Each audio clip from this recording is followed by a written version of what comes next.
I'm George Hotz, and I'm about to be the next billion-dollar CEO. I don't know what else you want. George Hotz came onto the scene as a 17-year-old hacking phenomenon.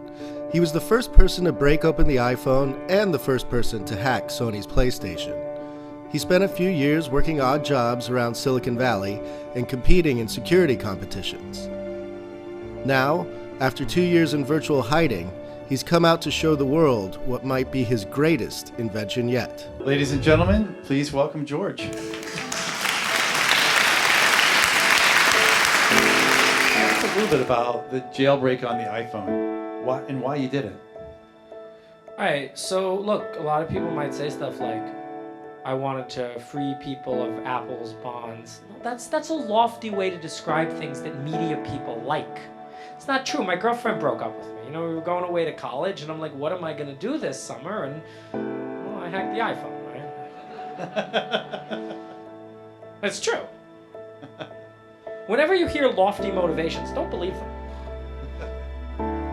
Well, what about the PlayStation? That was a little bit more controversial for you. Well, if you read my New Yorker article, you know that I was on drugs and not really sure what I was doing with my life, so why not hack the PlayStation? The unhackable PlayStation, or so they thought. Well, I mean, that's the thing, right? Someone says something's unhackable, I take it as a challenge, right? You always got to surprise people. Let's talk a little bit about what you're doing now. The auto industry is being reimagined, and you're at the forefront of it. What we're building is level 3 automation. Level 3 automation, 99% of the time, you have to do absolutely nothing except watch the car drive. And level 4 automation is, of course, when cars can drive with no people in them at all. There's going to be times when our product won't be capable of driving, but we want to make sure that it's 100% accurate at identifying those times that it's incapable of driving. So if it doesn't make, it should never make an actual mistake. It should never be confident and then mess up. It should be like, hey, I don't know what's going on here. You got to grab the wheel. You got to help me out. So when will that level 4 be attained? I don't know. No idea. Is it attainable? Of course. So last week, a competitor was acquired by GM for $1 billion. Yeah. What's your reaction to that? I'll say it set the baseline price for our acquisition. There's a stealth startup at Stanford. I'm outing you guys. They're called Drive.ai. I hear you raised at about a $50 million valuation.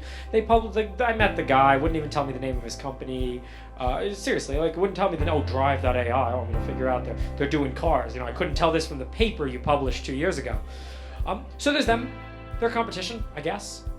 The guy was very interested in how I got the steering wheel to actually turn. Right? And he's like, did you put a motor on it? And I'm like, yeah, there's a motor on it. So one of the things that you've innovated with is you're using AI to power your driverless technology rather than rules-based coding.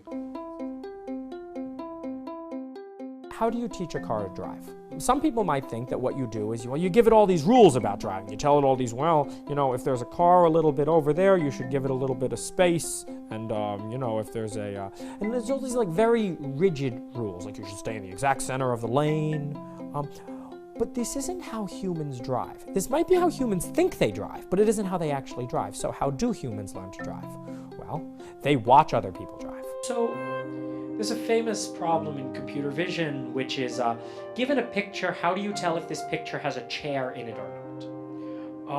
And any 3-year-old can do this. Is there a chair? And they can say yes or no, right? So the old school computer vision way to do this was you train a model for a leg, and you train a model for the base and a model for the back, and it'd be like, oh, well, it's not going to detect a table as a chair because it doesn't have a back. But then you show it a bar stool, and it also doesn't detect that as a chair. So the question is kind of, what is the definition of the word chair? And it turns out that definition is not a few words. It's an incredibly complex thing that's built up over time and is learned from thousands and millions of exposures to chairs in our lives. In order to drive, you need to do it the same way. Driving is not some simply definable, this is what the driving task is, but it's something that requires thousands and millions hours of experience in order to fully understand. And that's exactly what we're doing here. So right now we're just in the watching phase. We have not told this car anything about driving. We've shown it 10 hours of human driving footage and we're like, here is what the human did. Behave like that human as much as you can, right? And you get all this intuition that you'd never get in a rule-based system. Which is harder to build, rules-based or AI? There's some things that are difficult about each one. They present unique challenges. AI is a lot harder to debug. A rules-based system, if something didn't work, you can point to the exact rule why it didn't work. But this isn't how humans work, right? If you're a human, oh, you crossed that double yellow line. Why? The human might not even know, but it might not have been the wrong decision, right? If there was a kid in the road up there, right? You'd be quite happy the human crossed the double yellow line. So it's harder to debug an AI.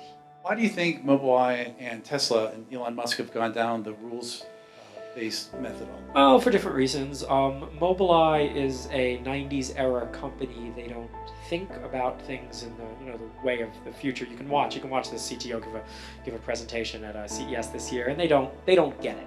I was reading a lot of press quotes, and it's amazing that Elon Musk, this big guy, Tesla, SpaceX, is so focused on you and on comma.ai. Musk says in a tone you might hear from a parent or older sibling. He says, George says he did this with 2,000 lines of code. Okay, listen, buddy.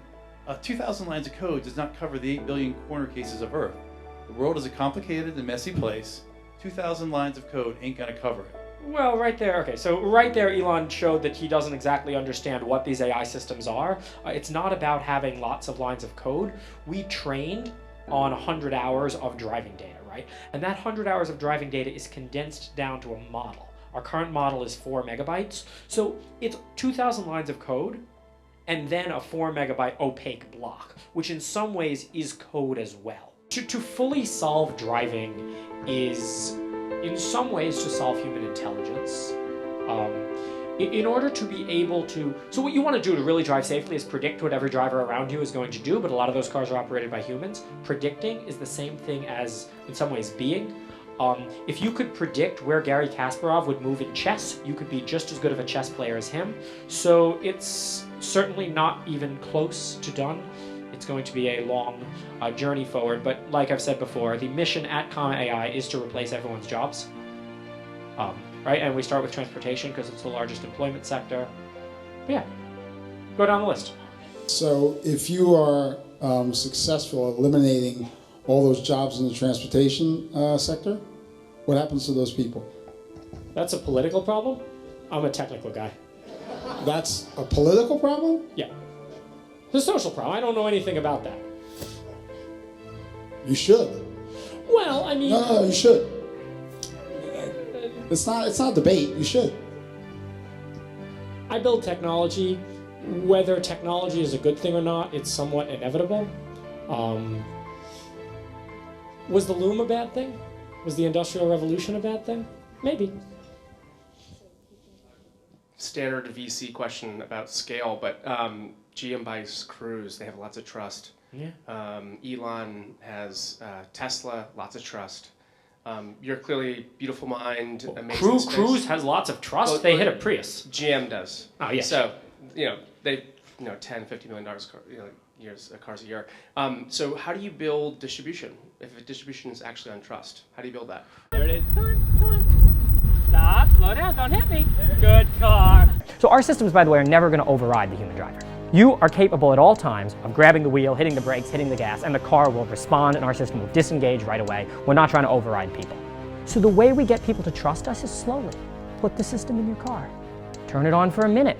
Hey, that was pretty good. Turn it on for 2 minutes. Turn it on for 4, and then eventually we'll build up trust. But there's no other way to do it. It's not like, look, consumers today, I don't think are looking for the guy who's been on the block 15 years. Why did everyone flock to Uber so quickly, right? Who's using the cabs? I think it's a question, and I've always believed that if you build a great product, people will buy it.